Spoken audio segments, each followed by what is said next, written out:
Monstruo rosa.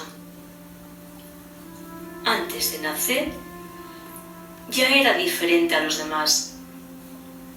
Era rosa y los demás eran blancos. Monstruo rosa era grande y los demás pequeños.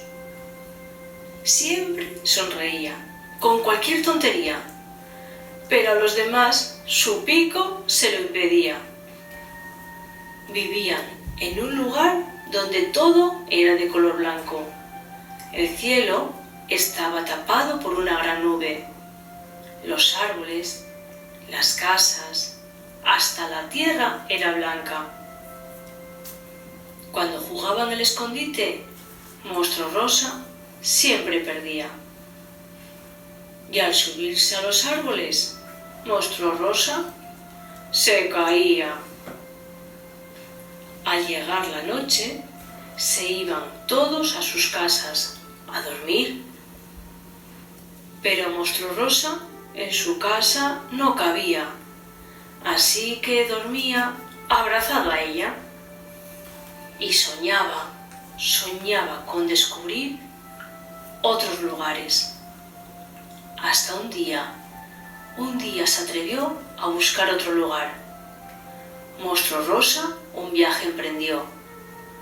Dejó la gran nube blanca, los árboles blancos, las casas blancas y a todos los demás.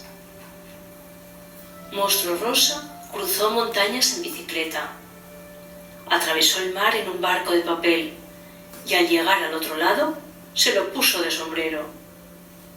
Recorrió un desierto en el que se dormía durante el día y se cantaba durante la noche.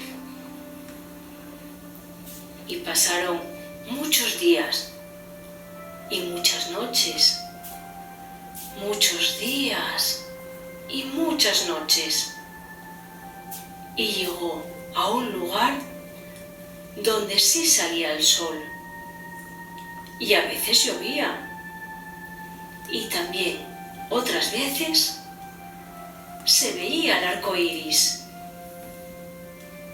En ese lugar conoció nuevas gentes que eran muy diferentes.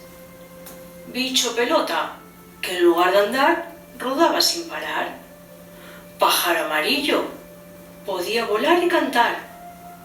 Monstruo azul, con sus largos brazos daba los mejores abrazos.